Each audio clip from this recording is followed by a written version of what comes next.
பச்சை மிளகா 3 பொடி பொடியாக சவுசவு கட் பண்ணி வச்சுருந்தோம், அதையும் போட்டுடலாம். கொஞ்சோண்டு சின்ன வெங்காயம், அது கூட கல்லுப்பு ஒரு 5 மினிட்ஸ் மூடி வச்சிடலாம். இப்போ நம்ம தேங்காய் அரைக்க போகிறோம், அரைச்சிட்டு வந்துடலாம். தேங்காய் ரெடி ஆயிடுச்சு. ஓப்பன் பண்ணி தேங்காய் ஊற்றிடலாம்.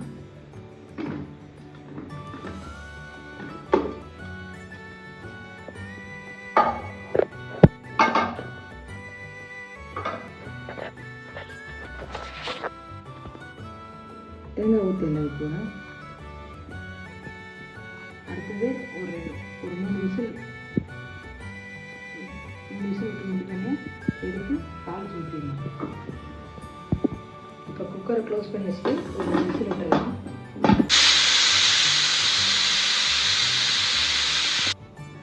சவுசப் கூட்டு தாளிக்க போகிறோம். அதுக்கு ஒரு ஸ்பூன் எண்ணெய் ஊற்றிடலாம். எண்ணெய் காயட்டும்.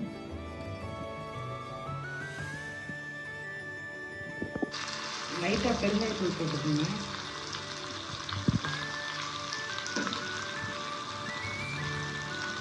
நல்லா வதக்கிட்டு அதுக்கப்புறம் நம்ம சவுசப் போட்டு இது பண்ணி போகிறோம். இதுக்கு கிண்டி போட்டு ஆறுத்த சூட காய் குக்கரை ஓப்பன் பண்ணிடலாம்.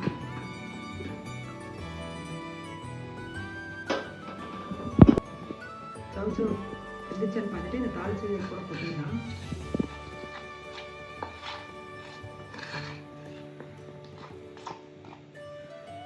அதுக்கப்புறம் நல்லா மிக்ஸ் பண்ணி விட்டுருங்க.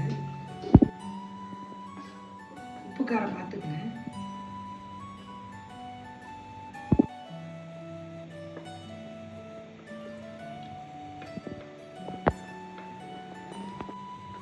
சவுசப் கூட்டு ரெடி ஆகிடுச்சு.